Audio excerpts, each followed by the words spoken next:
Doctor MN Rajendra Kumar ಅವರ 76ನೇ ಹುಟ್ಟುಹಬ್ಬ ಹಾಗೂ ನವೋದಯ ಬೆಳ್ಳಿ ಹಬ್ಬದ ಸಂದರ್ಭದಲ್ಲಿ ಎಂಎನ್ಆರ್ ಸಹಕಾರಿ ರಾಯಭಾರಿ ಕಾಫಿ ಟೇಬಲ್ ಬುಕ್ ಲೋಕಾರ್ಪಣಾ ಕಾರ್ಯಕ್ರಮ ಮಂಗಳೂರಿನಲ್ಲಿ ನಡೆಯಿತು. ಮಣಿಪಾಲ ಮೀಡಿಯಾ ನೆಟ್ವರ್ಕ್ ಲಿಮಿಟೆಡ್ನ ಕಾರ್ಯನಿರ್ವಾಹಕ ಅಧ್ಯಕ್ಷ ಟಿ ಸತೀಶ್ ಯುಪೈ ಅವರು ಕಾಫಿ ಟೇಬಲ್ ಬುಕ್ ಲೋಕಾರ್ಪಣೆಗೊಳಿಸಿದರು. ಕಾರ್ಯಕ್ರಮದಲ್ಲಿ ತರಂಗ ವ್ಯವಸ್ಥಾಪಕ ಸಂಪಾದಕಿ ಡಾಕ್ಟರ್ ಸಂಧ್ಯಾ ಎಸ್ ಪೈ, ಆಳ್ವ ಶಿಕ್ಷಣ ಸಂಸ್ಥೆಗಳ ಅಧ್ಯಕ್ಷ doctor M Mohan Alva, Manipal media ನೆಟ್ವರ್ಕ್ನ ಎಂಡಿ ಮತ್ತು ಸಿಇಒ ಆಗಿರುವ ವಿನೋದ್ ಕುಮಾರ್, ಉದಯವಾಣಿ ಪತ್ರಿಕೆ ಮಣಿಪಾಲ ಹಾಗೂ ಮುಂಬೈ ಆವೃತ್ತಿಯ ಸಂಪಾದಕರಾದ ಅರವಿಂದ ನಾವಡ, ಮಣಿಪಾಲ ಮೀಡಿಯಾ ನೆಟ್ವರ್ಕ್ನ ಉಪಾಧ್ಯಕ್ಷ ರಾಮಚಂದ್ರ ಮಿಜಾರ್, ಸತೀಶ್ ಮಂಜೇಶ್ವರ ಸೇರಿದಂತೆ ಗಣ್ಯರು ಉಪಸ್ಥಿತರಿದ್ದರು.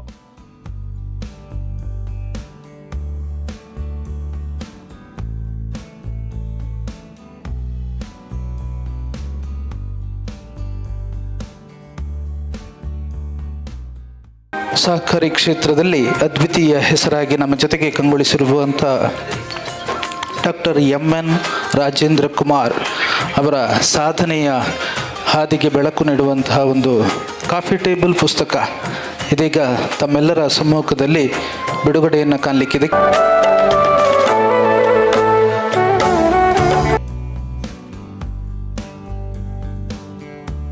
ಆತ್ಮೀಯರೇ, ಡಾಕ್ಟರ್ ಎಂಎನ್ಆರ್ ಅವರು ನಡೆದು ಬಂದ ಹೆಜ್ಜೆಯನ್ನು ಈ ಸಂದರ್ಭದಲ್ಲಿ ಮೆಲುಕು ಹಾಕುವಂಥ ಕ್ಷಣ ನಮ್ಮೆಲ್ಲರ ಕಣ್ಣ ಮುಂದೆ ಮುಂದಿನ ಸಭಾ ಕಾರ್ಯಕ್ರಮದಲ್ಲಿ ನಡೆಯಲಿಕ್ಕಿದೆ. ಅದಕ್ಕಿಂತ ಪೂರ್ವಭಾವಿಯಾಗಿ ಅವರ ಜೀವನ ಚರಿತ್ರೆಯ ಒಂದು ಮುಖವನ್ನು ವಿಡಿಯೋ ಮೂಲಕ ನಾವು ಉದಯವಾಣಿ ಬಳಗ ಸಿದ್ಧಪಡಿಸಿದೆ.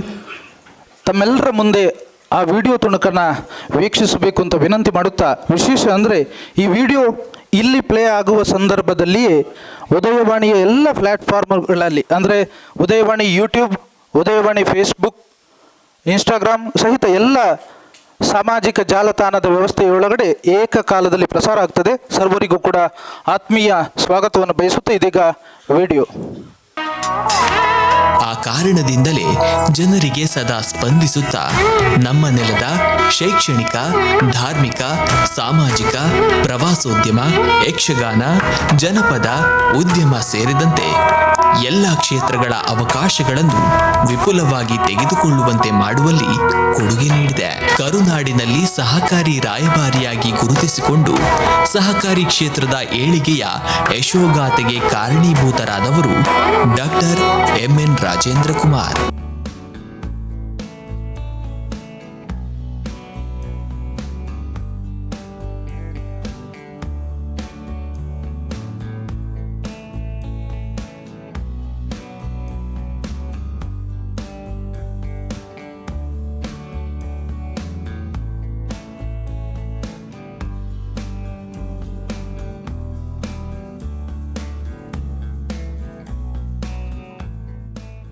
ಉದಯವಾಣಿ ಹೊರತರುತ್ತಿರುವ ಎಂಎನ್ಆರ್ ಸಹಕಾರಿ ರಾಯಭಾರಿ ಕಾಫಿ ಟೇಬಲ್ ಬುಕ್ ಬಿಡುಗಡೆಗೆ ನಾವೆಲ್ಲ ಜೊತೆಯಾಗಿದ್ದೇವೆ. ಆತ್ಮೀಯರೇ, ಸಹಕಾರ ಸಂಘಗಳನ್ನು ವಾಣಿಜ್ಯ ಬ್ಯಾಂಕ್ಗಳಿಗೆ ಸರಿಸಮಾನವಾಗಿ ಸ್ಪರ್ಧೆ ನೀಡುವ ಎತ್ತರಕ್ಕೆ ಬೆಳೆಸಿ ಸಹಕಾರ ಕ್ಷೇತ್ರವನ್ನು ಆರ್ಥಿಕ ವ್ಯವಹಾರದ ಒಂದು ಸದೃಢ ಶಕ್ತಿಯಾಗಿ ಬೆಳೆಸಿದವರು ಡಾಕ್ಟರ್ ಎಂಎನ್ ರಾಜೇಂದ್ರ ಕುಮಾರ್. ಶ್ರೀಯುತರ 76ನೇ ಹುಟ್ಟುಹಬ್ಬ ಮತ್ತು ನವೋದಯ ಬೆಳ್ಳಿ ಹಬ್ಬದ ಸಂದರ್ಭದಲ್ಲಿ ಅವರ ಸಹಕಾರಿ ಕ್ಷೇತ್ರದ ಅದ್ವಿತೀಯ ಸಾಧನೆಗಾಗಿ ಉದಯವಾಣಿ ದಿನಪತ್ರಿಕೆ ಹೊರತರುತ್ತಿರುವ ಎಂಎನ್ಆರ್ ಸಹಕಾರಿ ರಾಯಭಾರಿ ಕಾಫಿ ಟೇಬಲ್ ಬುಕ್ ಬಿಡುಗಡೆ ಕಾರ್ಯಕ್ರಮಕ್ಕೆ ಆಗಮಿಸಿರುವ ತಮಗೆಲ್ಲರಿಗೂ ಆತ್ಮೀಯ ಸ್ವಾಗತ, ಸುಸ್ವಾಗತ. ಸಭಾ ಕಾರ್ಯಕ್ರಮದ ಆರಂಭ ಪ್ರಾರ್ಥನೆಯನ್ನು ನೆರವೇರಿಸಿಕೊಡ್ಲಿಕ್ಕಿದ್ದಾರೆ ಜಿಲ್ಲೆಯ ಖ್ಯಾತ ಗಾಯಕಿ ಸೌಮ್ಯ ಭಟ್ ಕಟೀಲು. ಜಯ ಜಯ ಗಣಪತಿ ಗಣಗಳಾಧಿಪತಿ, ನೀಡುವಿ ಸನ್ಮತಿ ಬೆನಕನೆ ನವಶಕ್ತಿ ವಿನಾಯಕನೇ. 76ನೇ ಹುಟ್ಟುಹಬ್ಬದ ಈ ಶುಭಾವಸರದಲ್ಲಿ ಮಾಡುತ್ತಿರುವ ಒಂದು ಹೊತ್ತಿನಲ್ಲಿ ಅವರು ಹುಟ್ಟು ಹಾಕಿ ಬೆಳೆಸಿ ಅದ್ಭುತವಾಗಿ ಬೆಳೆದು ನಿಂತ ನವೋದಯ ಇವತ್ತು 25 ವರ್ಷಗಳ ಬೆಳ್ಳಿ ಹಬ್ಬವನ್ನು ಆಚರಿಸಿರುವ ಸಂದರ್ಭ ಅವರನ್ನು ಸನ್ಮಾನಿಸಲು 76 ಮತ್ತು 25 ನಮಗೆ ಮತ್ತಷ್ಟು ಖುಷಿಯನ್ನು ನೀಡಿದೆ, ಮತ್ತಷ್ಟು ಸಂಭ್ರಮವನ್ನು ನೀಡಿದೆ. ಈ ಪುಸ್ತಕಕ್ಕೊಂದು ಕಾಫಿ ಟೇಬಲ್ ಬುಕ್ಕಿಗೂ ಒಂದು ಹೆಸರು ಕೊಡಬೇಕು ಅಂತ ಹೇಳಿ ನಾವು ಚರ್ಚಿಸಿದಾಗ ನಮ್ಮೆದುರು ಬಂದಂಥ ಒಂದು ಶಬ್ದ ಡಾಕ್ಟರ್ ಎಂ ರಾಜೇಂದ್ರ ಕುಮಾರ್ ಅವರು ಈಗ ವ್ಯಕ್ತಿಯಾಗಿ ಉಳಿದಿಲ್ಲ, ಸಹಕಾರದ ಒಂದು ಬ್ರ್ಯಾಂಡ್ ಆಗಿ ಬದಲಾಗಿದ್ದಾರೆ. Is a brand for the entire cooperative movement ಅಂತ ಹೇಳುವಾಗ ಅದಕ್ಕಾಗಿ ನಾವು MNR ಸಹಕಾರಿ ರಾಯಭಾರಿ ಎನ್ನುವ ಒಂದು ದೊಡ್ಡ ಬಿರುದಿನೊಂದಿಗೆ ಈ ಪುಸ್ತಕವನ್ನು ಹೊರತರುವಂಥ ಪ್ರಯತ್ನವನ್ನು ಮಾಡಿದ್ದೇವೆ. ಕಾಫಿ ಟೇಬಲ್ ಪುಸ್ತಕ MNR ಬಗ್ಗೆ ಹೇಳೋದಕ್ಕಿಂತ, ಯಾಕಂದರೆ MNR 100 ಪುಟದ ಪುಸ್ತಕ ಅಷ್ಟೇ. ಆದರೆ MNR ಅವ್ರ ಸಾಧನೆ ಅದಕ್ಕಿಂತ ಜಾಸ್ತಿ ಇದೆ. ನಾವು ಅದರಲ್ಲಿ ಕೆಲವನ್ನು ಸೋಸಿ ಯಾವುದನ್ನು ಅದರಲ್ಲಿ ಕೊಡಲಿಕ್ಕೆ ಸಾಧ್ಯವಾಗಿದೆಯೋ ಅದಕ್ಕೆ ಪ್ರಯತ್ನ ಪಟ್ಟಿದ್ದೇವೆ ಅಷ್ಟೇ, ಬಿಟ್ಟರೆ ಪೂರ್ತಿ ಅದರಲ್ಲಿ ಕೊಟ್ಟಿದ್ದೇವೆ ಅಂತ ಹೇಳೋಲ್ಲ. ನಾವು 2 ಕಾರಣಕ್ಕೆ ಈ ಕಾಫಿ ಟೇಬಲ್ ಪುಸ್ತಕ ಮಾಡಿದ್ದು ಕಾರಣ, ಅದು 2 ಕಾರಣಕ್ಕೆ. ಇನ್ನೊಂದು ರಾಜೇಂದ್ರ ಕುಮಾರನ್ನು ನಾವು ಅಭಿನಂದನೆ ಮಾಡಬೇಕಾದ್ದು 2 ಕಾರಣಕ್ಕೆ. ಒಂದು, ನಮ್ಮ ಗ್ರಾಮೀಣಾಭಿವೃದ್ಧಿ ಭಾಳ ಮುಖ್ಯವಾಗಿ ಭಾರತದ ಲೈಫ್ ಲೈನ್ ಇದೆಯಲ್ಲ, ಅದಕ್ಕೆ ಒಂದು ಶಕ್ತಿಯನ್ನು ಕೊಟ್ಟಿದ್ದು ರಾಜೇಂದ್ರ ಕುಮಾರ್, ಎಸ್ಪೆಷಲಿ ಕರಾವಳಿಯಲ್ಲಿ ಸಾಕರಂಗವನ್ನು. ಅದಕ್ಕೆ ಅವರನ್ನು ಅಭಿನಂದಿಸಬೇಕು. ಇನ್ನೊಂದು, ಅದಕ್ಕಿಂತ ದೊಡ್ಡ ಲೈಫ್ ಲೈನು ನಮ್ಮ ಗ್ರಾಮೀಣಾಭಿವೃದ್ಧಿ ಮಹಿಳೆಯರ ಬದುಕಿನಲ್ಲಿ ಒಂದು ಚೇತನವನ್ನು ಕೊಟ್ಟಿದ್ದು ನವೋದಯ ಕಲ್ಪನೆ ಮೂಲಕ. ಅದಕ್ಕಾಗಿ 2 ಕಾರಣಕ್ಕೆ ನಾವು ರಾಜೇಂದ್ರ ಕುಮಾರನ್ನು ನಾವು ಯಾವಾಗಲೂ ನೆನಪಿಟ್ಕೊಳ್ಬೇಕು ಮತ್ತು ಅಭಿನಂದಿಸಬೇಕು. ಇದೀಗ ನಮ್ಮ ನಿಮ್ಮೆಲ್ಲರ ನಿರೀಕ್ಷೆಯ ಬಹು ಮಹತ್ವದ ಸಹಕಾರ ರತ್ನ ಡಾಕ್ಟರ್ MN ರಾಜೇಂದ್ರ ಕುಮಾರ್ ಅವರ ಜೀವನ ಪಥವನ್ನು ಉಲ್ಲೇಖಿಸುವ MNR ಸಹಕಾರಿ ರಾಯಭಾರಿ ಎಂಬ ಕಾಫಿ ಟೇಬಲ್ ಪುಸ್ತಕದ ಲೋಕಾರ್ಪಣೆ.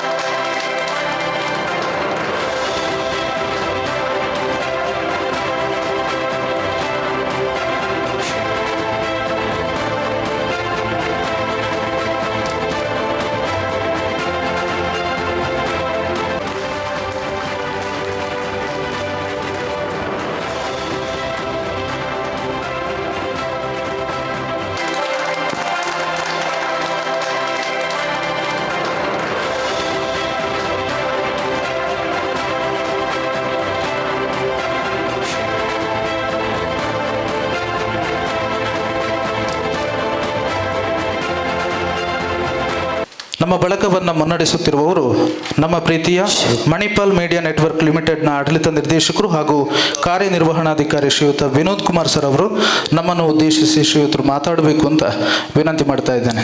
Good evening, respected dignitaries, esteemed guests, distinguished business leaders present here, members of banking and cooperative fraternity, well-wishers, my dear friends. It is a movement of immense pride and joy as we gather here today to felicitate Sri MN Rajendra Kumar, a remarkable leader, a visionary in the cooperative banking sector, and a tireless champion of financial empowerment by releasing a coffee table book on his life and achievements brought out by Udayavani. Friends, Sri MN Rajendra Kumar's journey is one of the relentless dedication and service. His leadership in the cooperative banking sector has transformed SCDCC Bank into one of the most successful and progressive cooperative banks in the whole country. Under his stewardship, the bank has witnessed unprecedented growth, technological advancements, and strong commitment to rural and agricultural development. His unwavering support for small-scale farmers, micro-entrepreneurs, and self-employed individuals has strengthened the backbone of our rural economy. Under his leadership, SCDCC Bank has extended financial support to thousands of self-help groups, providing them with easy access to credit, skill development program, and entrepreneurship opportunities. These initiatives have enabled countless women to start their own small businesses, enhance their income, and improve their families' quality of life.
ಇವತ್ತಿನ ಈ ಸಮಾರಂಭದಲ್ಲಿ ಬಹಳ ಮುಖ್ಯವಾಗಿ ಉದಯವಾಣಿ ಪತ್ರಿಕೆ 54 ವರ್ಷದಲ್ಲಿ ಕೇವಲ ಪತ್ರಿಕೆಯಾಗಿ ಇದು ಬೆಳೆಯದೆ ಕರಾವಳಿ ಕರ್ನಾಟಕವನ್ನು ಅದರ ಜೊತೆ ಬೆಳೆಸ್ತಾ ಬಂದದ್ದನ್ನು ನಾವೆಲ್ಲರೂ ಹೇಳ್ತಾ ಇದ್ದೇವೆ.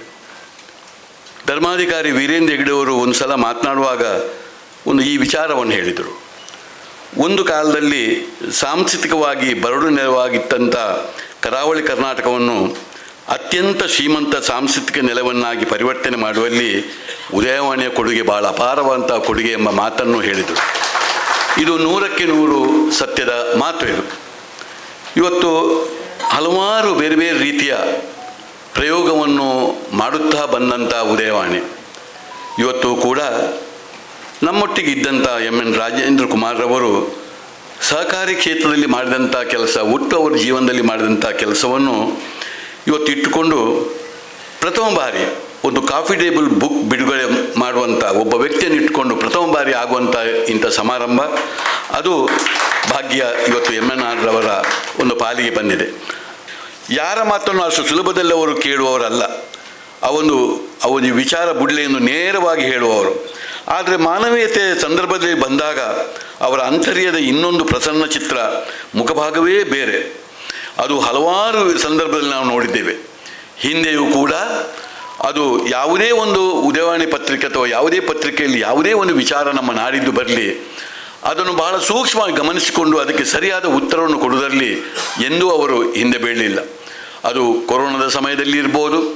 10 ವರ್ಷದಿಂದ ಉದಯವಾಣಿಯಲ್ಲಿ ಒಮ್ಮೆ ಉತ್ತರ ಭಾರತದ ಒಬ್ಬ ಹುಡುಗ ಬಂದು ಇಲ್ಲಿ 1 ವರ್ಷ ಕಲಿತಾಗುವಾಗ ಅವನಿಗಾದಂಥ ಆರ್ಥಿಕ ಸಂಕಷ್ಟದ ಬಗ್ಗೆ ಒಂದು ಆರ್ಟಿಕಲ್ ಉದಯವಾಣಿಯಲ್ಲಿ ಬಂದಾಗ ಕೂಡಲೇ ಅವರು ಅದಕ್ಕೆ ಸ್ಪಂದಿಸಿ ಇನ್ನು ಉಳಿದಂಥ 4 ವರ್ಷದಲ್ಲಿ ಅವನಿಗೆ ಸಂಪೂರ್ಣ ಒಂದು ವಿದ್ಯಾಭ್ಯಾಸವನ್ನು ಈ ನಾಡಿನಲ್ಲಿ ಸಿಕ್ಕುವ ಹಾಗೆ ಮಾಡಿದಂಥ ಕೆಲಸ. ಅಥವಾ ಬೈಂದೂರಿನಂಥ ಊರಿನಲ್ಲಿ ಒಬ್ಬ ರೈತನ ಇಡೀ ಜಾನುವಾರುಗಳು ಯಾವುದೋ ಒಂದು ರೋಗದಿಂದ ತುತ್ತಾಗಿ ಎಲ್ಲವೂ ಸತ್ತೋದಾಗ ಕೂಡಲೇ ಸ್ಪಂದನೆ ಕೊಟ್ಟು ಬೈಂದೂರಿನಂಥ ಊರಿಗೆ ಹೋಗಿಯೂ ಕೂಡ ಮನೆಗೆ ಹೋಗಿ ಅಲ್ಲಿ ಸ್ಪಂದನೆ ಕೊಟ್ಟು ಅದಕ್ಕೆ ಪುನಃ ಒಂದು ಚೇತನ ಕೊಟ್ಟಂಥ ವಿಚಾರಗಳು, ಹೀಗೆ ಹಲವಾರು ವಿಚಾರಗಳನ್ನು ಹೇಳ್ತಾ ಹೋಗ್ಬೋದು. ಹೇಳುವ ಉದ್ದೇಶ ಏನು ಕೇಳಿದರೆ ಅವರು ಅದಕ್ಕೆ ಕೂಡಲೇ ಸ್ಪಂದನೆ ಮಾಡುವಂಥ ಒಂದು ಭಾವನೆ ಅವರಲ್ಲಿ ಇವತ್ತು ಇದೆ. ಮುಚ್ಚುವ ಸ್ಥಿತಿಯಲ್ಲಿದ್ದಂಥ ಅದೆಷ್ಟೋ ಕಾನೂನು ಸಂಘರ್ಷಗಳಿಗೆ ಒಳಗಾದಂಥ ಅದೆಷ್ಟೋ ಸಹಕಾರಿ ಸಂಸ್ಥೆಗಳಿಗೆ ಅವರು ಆಪತ್ಬಂಧವರಾಗಿ ಬಂದದ್ದನ್ನು ನಾವು ಗಮನಿಸಿದ್ದೇವೆ. ಆತ್ಮೀಯರೇ, ಇದೀಗ ಬಹುಮುಖ್ಯ ಸಂದರ್ಭಕ್ಕೆ ನಾವು ಎದುರುಗೊಳ್ತಾ ಇದ್ದೇವೆ. ಈ ಕಾರ್ಯಕ್ರಮದ ಕೇಂದ್ರ ಬಿಂದು ಸಹಕಾರ ಕ್ಷೇತ್ರದ ಅದ್ವಿತೀಯ ಶಕ್ತಿ ಡಾಕ್ಟರ್ MN ರಾಜೇಂದ್ರ ಕುಮಾರ್ ಅವರು ನಮ್ಮನ್ನು ಉದ್ದೇಶಿಸಿ ಮಾತನಾಡಬೇಕು ಅಂತ ವಿನಂತಿ ಮಾಡ್ತಾ ಇದ್ದೇನೆ. ಇವತ್ತಿನ ಈ ಸಮಾರಂಭದ ವೇದಿಕೆಯಲ್ಲಿರುವಂಥ ಉದಾಹರಣೆಯ ಪ್ರಮುಖರು, ಹಿರಿಯರು, ನನ್ನ ಮಾರ್ಗದರ್ಶಕರು ಆದಂಥ ಸನ್ಮಾನ್ಯ ಶ್ರೀ ಸತೀಶ್ ಪೈ ಅವರೇ, ಅದೇ ರೀತಿ ತರಂಗ ಪತ್ರಿಕೆ ಮುಖ್ಯಸ್ಥರಾದಂಥ ಸಂಧ್ಯಾ ಪೈ ಅವರೇ, ಹಾಗೂ ವಿನೋದ್ ಕುಮಾರ್ ಅವರೇ, ಮತ್ತು ನನ್ನ ಆತ್ಮೀಯ ಮಿತ್ರ ಆದಂಥ ಮೋಹನ್ ಆಳವರೇ, ನನ್ನ ಧರ್ಮಪತ್ನಿ ಅರುಣಕುಮಾರ್ ಅವರು, ಇಲ್ಲಿ ಸೇರಿದಂಥ ಎಲ್ಲ ನನ್ನ ಆತ್ಮೀಯ ಸಹಕಾರಿ ಬಂಧುಗಳೇ ಮತ್ತು ಉದ್ಯಮಿ ಮಿತ್ರರೇ, ಯಾಕೆ ಹೇಳಿದರೆ ಭಾಳ ಜನವನ್ನು ಕಂಡೆ ನಾನಿಲ್ಲಿ. ಭಾಳಷ್ಟು ಖ್ಯಾತ ಉದ್ಯಮಿಗಳು ಇಲ್ಲಿ ಸೇರಿಕೊಂಡಿದ್ದಾರೆ. ನನ್ನ ಜೀವನದಲ್ಲಿ ಇವತ್ತು ಅತ್ಯಂತ ಒಂದು ಸಂತೋಷದ ದಿವಸ ಅಂತ ಹೇಳಲಿಕ್ಕೆ ನಾನು ಭಾಳ ಸಂತೋಷ ಪಡ್ತೇನೆ. ಸುಮಾರು 55 ವರ್ಷಗಳ ಇತಿಹಾಸ ಇರುವಂಥ ಒಂದು ದಿನಪತ್ರಿಕೆ. ನಾವು ಸಣ್ಣದಿರುವಾಗ ಬೆಳಗ್ಗೆ ಇದ್ದರೆ ನವಭಾರತ ಅಂತ ಇತ್ತು. ನವಭಾರತ 1970ನೇ ಇಸ್ವಿ ಜನವರಿ 1ರಿಂದ ನಮ್ಮ ಜೀವನದಲ್ಲಿ ನವಭಾರತ ಹೋಗಿ ಉದಯವಾಣಿ ಉದಯವಾಯಿತು. ಯಾಕೆ ಹೇಳಿದರೆ ಆ ದಿವಸದಿಂದ ಉದಯವಾಣಿ ಪತ್ರಿಕೆ ನಮ್ಮ ಅವಿಭಜಿತ ದಕ್ಷಿಣ ಕನ್ನಡ ಜಿಲ್ಲೆಯಲ್ಲಿ ಪ್ರಾರಂಭ ಆಯಿತು. ಇವತ್ತು ನಾವು ಅದನ್ನು ನೋಡುವಾಗ ಕರ್ನಾಟಕ ರಾಜ್ಯದ ಯಾವುದೇ ಭಾಗದಲ್ಲಿ ಹೋದರೂ ಕೂಡ ಆ ದಿನಪತ್ರಿಕೆಯನ್ನು ಕಾಣ್ತೇವೆ. ಮಾತ್ರ ಅಲ್ಲ, ಬಾಂಬೆಯಲ್ಲಿ ಹೋದರೂ ನಾವು ಅದನ್ನು ನೋಡ್ತಾ ಇದ್ದೇವೆ. ನಾನು ಸುಮಾರು 70ನೇ ಇಸ್ವಿಯೆಲ್ಲ ಕೂಡ ಈ ದಿನಪತ್ರಿಕೆಯನ್ನು ಓದ್ತಾ ಬಂದಿದ್ದೆ ಬೆಳಗ್ಗೆ ಎದ್ದು. ಸುಮಾರು 45 ವರ್ಷಗಳ ಇತ್ತೀಚೆಗೆ ನನ್ನ ಜೀವನದಲ್ಲಿ ಒಂದು ಪರಿವರ್ತನೆಗೆ ಕಾರಣ ಅದು ಹೇಳಿದರೆ ಅದು ಉದಯವಾಣಿ ಪತ್ರಿಕೆ ಅಂತ ಹೇಳಲಿಕ್ಕೆ ನಮಗೆ ಭಾಳ ಸಂತೋಷ ಆಗ್ತದೆ. 45 ವರ್ಷಗಳಿಂದ ನನ್ನ ಈ ಔದ್ಯೋಗಿಕ ಆಗಿರಲಿ, ಈ ಸಹಕಾರಿ ಕ್ಷೇತ್ರದ ಬೆಳವಣಿಗೆಗೆ ಒಂದು ಮೂಲಭೂತವಾದಂಥ ಬೆಳವಣಿಗೆಗೆ ಕಾರಣೀಕರ್ತರು ಅಂತ ಹೇಳಿದರೆ ಉದಯವಾಣಿ ಅಂತ ಹೇಳಲಿಕ್ಕೆ ನಾನು ಭಾಳ ಸಂತೋಷ ಪಡ್ತೇನೆ.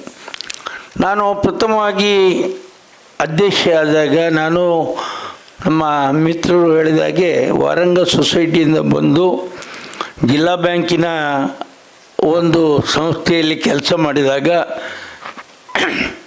ನಿಮ್ಮ ಮಣಿಪಾಲದ ಸಿಂಡಿಕೇಟ್ ಬ್ಯಾಂಕಿನ ಬೆಳ್ಳಿರಾಯರಂತ ಒಬ್ಬರಿದ್ದರು. ಅವರವರು ನನ್ನನ್ನು ಕರೆದು ನೇರವಾಗಿ ಆಫೀಸರ್ ಹುದ್ದೆಗೆ ನೇಮಕ ಮಾಡಿದರು. ಬೆಳ್ಳಿರಾಯರು ಯಾವುದೇ ಇಂಟರ್ವ್ಯೂ ಇರಲಿಲ್ಲ, ಅಲ್ಲಿ ನೇಮಕ ಮಾಡಿದರು. ಸ್ವಲ್ಪ ಸಮಯ ಕೆಲಸ ಮಾಡಿದೆ. ಆಮೇಲೆ ಈ ಕೆಲಸವನ್ನು ಬಿಟ್ಟು ನಾನೇ ಯಾಕೆ ಸಹಕಾರಿ ಕ್ಷೇತ್ರಕ್ಕೆ ಬರಬಾರ್ದು ಅನ್ನುವಂಥ ಚಿಂತನೆಯನ್ನು ಮಾಡಿದೆ. 50 ವರ್ಷಗಳ ಹಿಂದೆ ನಾನು ಸಹಕಾರಿ ಕ್ಷೇತ್ರದಲ್ಲಿ ಪ್ರಥಮವಾಗಿ ಬಂದೆ. ಉದಯವಾಣಿ ನನ್ನ ಜೀವನದಲ್ಲಿ ಒಂದು ಭಾಗ ಆಗಿದೆ ಅಂತ ಹೇಳಲಿಕ್ಕೆ ಭಾಳ ಸಂತೋಷ ಆಗ್ತಾಯಿದೆ. ಇವತ್ತು ನಾನು ವಾಣಿಜ್ಯ ಬ್ಯಾಂಕ್ನಲ್ಲಿ ಕೆಲಸ ಮಾಡಿದ್ದೆ. ನಾನು ಪ್ರಥಮವಾಗಿ ಅಧ್ಯಕ್ಷನಾದಾಗ ಹೇಳಿದರು 100 ಕೋಟಿ ಚಿಲ್ಲರೆ ವ್ಯವಹಾರ ಇತ್ತು ಅಂತ. ನನ್ನ ಮನಸ್ಸಿನಲ್ಲಿ ಆಗಿಕೊಂಡಿತ್ತು, ನಾವು ಯಾಕೆ ವಾಣಿಜ್ಯ ಬ್ಯಾಂಕ್ಗಳಿಗೆ ಸ್ಪರ್ಧೆ ನೀಡಬಾರ್ದು, ಯಾಕೆ ವಾಣಿಜ್ಯ ಬ್ಯಾಂಕಿಗಿಂತ ನಾವೇನು ಕಮ್ಮಿ ಇದೆ ಅಂತ ನಾನು ಚಿಂತನೆ ಮಾಡಿದೆ. ಅದೇ ರೀತಿಯಾಗಿ ಕೆಲಸ ಮಾಡಿಕೊಂಡು ಬಂದಿದೆ. ಇವತ್ತು ಯಾವುದೇ ವಾಣಿಜ್ಯ ಬ್ಯಾಂಕಿಗೆ ಸರಿಸಮಾನಕ್ಕಿಂತ ಮೇಲಾಗಿ ನಾವು ಕೆಲಸ ಮಾಡ್ತಾ ಇದ್ದೇವೆ. ಇದು ಉದಯವಾಣಿ ಅದರ ಮೊದಲನೇ ವ್ಯಕ್ತಿ ರೂಪದಲ್ಲಿ ನನಗೆ ಈ ಒಂದು ಗೌರವವನ್ನು ಕೊಟ್ಟಿದ್ದಾರೆ. ಅದಕ್ಕೆ ನಾನು ಉದಯವಾಣಿಯ ಮುಖ್ಯರಾದ ಸತೀಶ್ ಪೈ ಅವರಿಗೆ, ಸಂಧ್ಯಾ ಪೈ ಅವರಿಗೆ, ವಿನೋದ್ ಕುಮಾರ್ ಅವರಿಗೆ ಚಿರಋಣಿಯಾಗಿದ್ದೇನೆ ಅಂತ ಹೇಳ್ತಾ ನನ್ನ ವೈಯಕ್ತಿಕವಾದ ಅಭಿನಂದನೆಯನ್ನು ಅವರಿಗೂ ಸಲ್ಲಿಸಿ ನನ್ನ ಮಾತನ್ನು ಮುಗಿಸ್ತೇನೆ. ಜೈ ಹಿಂದ್, ಜೈ ಸರ್ಕಾರ. ಆತ್ಮೀಯರೇ, ಇಂದಿನ ಸಭಾ ಕಾರ್ಯಕ್ರಮದಲ್ಲಿ ಅಧ್ಯಕ್ಷತೆಯನ್ನು ವಹಿಸಿಕೊಂಡಿರುವವರು ತರಂಗದ ವ್ಯವಸ್ಥಾಪಕ ಸಂಪಾದಕರಾದ ನಮ್ಮ ಮಾರ್ಗದರ್ಶಕರಾದ ಡಾಕ್ಟರ್ ಸಂಧ್ಯಾ ಎಸ್ ಪೈ ಅವರು. ಇದೀಗ ನಮ್ಮನ್ನು ಉದ್ದೇಶಿಸಿ ಅವರು ಮಾತನಾಡಬೇಕು ಅಂತ ವಿನಂತಿ ಮಾಡ್ತಾ ಇದ್ದೇನೆ. ಶ್ರೀ ರಾಜೇಂದ್ರ ಕುಮಾರ್ ಮತ್ತು ಅವರ ಪತ್ನಿಗೆ ನನ್ನ ಅಭಿನಂದನೆ ಮತ್ತು ಅಭಿವಂದನೆ. ಅವರ ಅಭಿಮಾನಿಗಳಾದ ನಿಮಗೆಲ್ರಿಗೂ ಕೂಡ ನನ್ನ ನಮಸ್ಕಾರ. ಸೊ ನಾವು ತರಂಗದಲ್ಲಿ ಒಂದು ಸಣ್ಣ ಪುಸ್ತಿಕೆ ಅಂತಂದಿದ್ವು 1 ವಾರದ ಹಿಂದೆ. ಮಾತಾಡಲಿಕ್ಕೆ ಹೋಮ್ವರ್ಕ್ ಮಾಡಬೇಕಲ್ಲ, ತಯಾರಿ ಆಗಬೇಕು. ಆ ಪುಸ್ತಕವನ್ನು ಪೂರ ಓದಿ ನೋಡಿದ ನಂತರ ಅನಿಸಿತು, ಇದು ಬಹುಶಃ ಬೊಗಸೆಯಲ್ಲಿ ನೇತ್ರಾವತಿ ನದಿಯನ್ನು ತೋರಿಸಿ ಇದು ನೇತ್ರಾವತಿ, ಕಾವೇರಿ, ಗಂಗೆ ಅಂತ ಹೇಳಿದಾಗುತ್ತಾ ಅಂತ ಒಂದು ಸಂದೇಹ ಬಂತು. ಯಾಕೆಂದರೆ ಇಂಥ ಒಂದು ವ್ಯಕ್ತಿ, ಇಂಥ ಒಂದು ವ್ಯಕ್ತಿತ್ವ, ಇಷ್ಟು ಇವರ ಕಾರ್ಯವ್ಯಾಪ್ತಿಯನ್ನು 1-2 ಮಾತುಗಳಲ್ಲಿ ಅಥವಾ 5 ನಿಮಿಷಗಳಲ್ಲಿ ಅಥವಾ ಅರ್ಧ ಗಂಟೆಯಲ್ಲಿ ಅದನ್ನು ಒಂದು ಕೇಂದ್ರೀಕರಿಸಿ ಮಾತಾಡೋದಂದರೆ ಹೇಗೆ ಅಂಥೇಳಿ. ಇಂಥ ಒಂದು ಕಾರ್ಯವ್ಯಾಪ್ತಿ, ಇಂಥ ಒಂದು ವಿಶಾಲ ಚಿಂತನೆ ಬಹುಶಃ ಪೂರ್ವ ಜನ್ಮದ ಪುಣ್ಯಗಳ ಸಂಚಯದಿಂದ ಮಾತ್ರ ಬರ್ತದೆ ಅಂತ ನನಗನ್ನಿಸ್ತದೆ. ಯಾಕೆಂದರೆ ಬಹಳಷ್ಟು ಮಂದಿಗೆ ಇಂಥ ಕೆಲಸ ಮಾಡಲಿಕ್ಕೆ ಒಂದು ಆಪರ್ಚುನಿಟಿ ಸಿಗ್ತದೆ, ಒಂದು ಸಾಧ್ಯತೆ ಇರ್ತದೆ, ಏನೇನೋ ಆಗ್ತದೆ. ಅವ್ರು ಮಾಡಬಾರ್ದು ಅಂತಲ್ಲ, ಅದನ್ನು ದೂರ ಮಾಡ್ತಾರೆ ಅಂತಲ್ಲ, ಆದರೆ ಪ್ರತಿಯೊಬ್ಬ ಮನುಷ್ಯನಿಗೂ ಒಂದು ಪ್ರಾಪ್ತಿ ಅಂತಿದೆ. ನಮ್ಮ ಪ್ರಾಪ್ತಿ ಏನುಂಟೋ ಆ ಪ್ರಾಪ್ತಿಯ ಮಿತಿಯಲ್ಲಿ ನಮ್ಮ ಈ ಜನ್ಮದ ಕೆಲಸ ಕಾರ್ಯಗಳು ನಡೀತದೆ. ಹಾಗಂತ ನಮ್ಮ ಹಿರಿಯರು ಹೇಳ್ತಾರೆ. ಸೊ ಆ ಕಾಲಕ್ಕೆ ಆ ಮನುಷ್ಯನಿಗೆ ಬೇಕಾದಂತಹ ಸಹಾಯವನ್ನು ಕೊಡೋದು ಅಂತಂದರೆ ಒಂದು ರೀತಿಯಲ್ಲಿ ಅವನಿಗೆ ಜೀವದಾನ ಕೊಡೋದು. ಈಗ ಸ್ತ್ರೀ ಶಕ್ತಿ ವಿಷಯದಲ್ಲಿ ಹೇಳಿದರು, ಸ್ತ್ರೀಯರಿಗೆ ಆಪರ್ಚುನಿಟಿ ಇಲ್ಲ ಅಂತಲ್ಲ, ಇದೆ. ಆದರೆ ಅವರಿಗೊಂದು ಅಭಯ ಕೊಡೋರು ಬೇಕು. ನೀನು ಮಾಡು, ನಾನು ನಿನ್ನ ಬೆನ್ನಿಗೆ ಬೆಂಗಾವಲಾಗಿ ಇರ್ತಾನೆ ಅಂತ ಹೇಳುವಂತಹ ಒಂದು ಸಹಾಯ ಹಸ್ತ ಬೇಕು. ನಮ್ಮಲ್ಲಿ ಹೇಳ್ತಾರೆ, ಅನ್ನದಾನದಷ್ಟು ದೊಡ್ಡ ದಾನ ಬೇರೆ ಯಾಕಿಲ್ಲ, ಯಾವುದೂ ಇಲ್ಲ. ಹಸಿದವನಿಗೆ ಒಂದು ತುತ್ತು ಅನ್ನ ಕೊಡೋದು ಬಹಳ ಶ್ರೇಷ್ಠವಾದುದು ಅಂತ ಹೇಳಿ. ಹಾಗೆ ನನಗನ್ನಿಸ್ತದೆ, ಅನ್ನದಾನಕ್ಕಿಂತ ಆ ಅನ್ನವನ್ನು ಅರ್ಜನೆ ಮಾಡೋದು, ಅಂದರೆ ಗಳಿಸೋದು, you have to earn it, ಅದಕ್ಕೆ ಸಹಾಯ ಮಾಡೋದುಂಟಲ್ಲ, ಅದು ಅನ್ನದಾನಕ್ಕಿಂತ ಶ್ರೇಷ್ಠ ಅಂಥೇಳಿ. ಯಾಕೆಂದರೆ ಅನ್ನದಾನ ಮಾಡಿದಾಗ ಅಲ್ಲಿ ಋಣಾನುಸಂಬಂಧ ಬರ್ತದೆ. ಅನ್ನವನ್ನು ತೆಕೊಂಡವನು ಒಂದಲ್ಲ ಒಂದು ಕಾಲದಲ್ಲಿ ಆ ದಾನ ಕೊಟ್ಟವನಿಗೆ ಅದನ್ನು ವಾಪಸ್ ಕೊಡಬೇಕು, ಯಾವುದು ಋಣ ಇಟ್ಕೊಳ್ಳಿಕ್ಕಾಗೋದಿಲ್ಲ. ಹಾಗೆ ದಾನಿ ಕೂಡ ತಾನು ಕೊಟ್ಟದ್ದನ್ನು ವಾಪಸ್ ತಗೊಳ್ಳೇಬೇಕು. ಆದರೆ ಅನ್ನವನ್ನು ಗಳಿಸಲಿಕ್ಕೆ ಮಾಡುವ ಸಹಾಯಕ್ಕೆ ಯಾವುದೇ ಬಂಧನಗಳಿಲ್ಲ. ಅಂಥ ಒಂದು ಸಹಾಯ ಮತ್ತು ಶತಮಾನಗಳಿಂದ ತಗ್ಗಿ ಹೋದ, ಬಗ್ಗಿ ಹೋದ, ಕುಗ್ಗಿ ಹೋದ ಹೆಣ್ಣು ಮಕ್ಕಳಿಗೆ ನೀನು ಮಾಡು, ನಾನಿದ್ದೇನೆ ಅಂತ ಹೇಳಿ ಅವರನ್ನು ಮೇಲೆ ತರುವ ಕೆಲಸ ಮಾಡಿದಾರಲ್ಲ, ಅದಕ್ಕೆ ನನ್ನ ನಮನ. ಈ ಪುಸ್ತಕ ಬಹುತೇಕವಾಗಿ ಈಗ ನಮ್ಮೆಲ್ಲರ ಮನೆಗಳಲ್ಲಿ ಇರ್ತದೆ. ಮುಂದಿನ ಜನಾಂಗ ಕುತೂಹಲದಿಂದ ಅಥವಾ ಹೀಗೆ ಆ ಪುಸ್ತಕದ ಮೇಲೆ ಕಣ್ಣಾಡಿಸಿದಾಗ ಅದರಲ್ಲಿರುವ ಈ ಸೇವಾಭಾವವನ್ನು ಕಂಡುಕೊಂಡು ಗುರುತಿಸಿದರೆ ಬಹುಶಃ ಆ ಮುಂದಿನ ಜನಾಂಗದ ಒಂದು ಸಣ್ಣ ಭಾಗ ರಾಜೇಂದ್ರ ಕುಮಾರ್ ಆಗ್ಬೋದು ಅಂತ ಅನ್ನಿಸ್ತದೆ. ಹಾಗಾಗಿ ಈ ಪುಸ್ತಕ ಎಲ್ಲರ ಮನೆಗಳಲ್ಲಿರಲಿ, ಅವರಿಗೆ ದೇವರು ಉತ್ತರೋತ್ತರ ಇನ್ನೂ ಅಭಿವೃದ್ಧಿ, ಒಳ್ಳೆ ಆರೋಗ್ಯ ಕೊಡಲಿ, ಒಳ್ಳೆ ಆಯುಸ್ ಕೊಡಲಿ, ಶಕ್ತಿ ಕೊಡಲಿ, ಮುಂದೆ ಇಂಥ ಹಲವಾರು ಕಾರ್ಯಗಳು ಅವರಿಂದ ಬರಲಿ ಅಂತ ಹೇಳಿ ಹಾರೈಸ್ತಾ 2 ಮಾತುಗಳನ್ನು ಮುಗಿಸ್ತೇನೆ. ಇವತ್ತು ಉದಯವಾಣಿಗೆ ಬಹಳ ಹೆಮ್ಮೆಯ ದಿನ. ನಮ್ಮ ಉದಯವಾಣಿಯ ಈ ಪುಸ್ತಕದ ಕಾರ್ಯಕರ್ತರು ಈ ಪುಸ್ತಕಕ್ಕೆ ಸರ್ವ ವಿಧದಲ್ಲಿ ಕೆಲಸ ಮಾಡಿದವರಿಗೆ ನಾನು ಅಭಿನಂದಿಸ್ತೇನೆ. ಎಲ್ಲರಿಗೂ ನಮಸ್ಕಾರ. ಜೈ ಹಿಂದ್.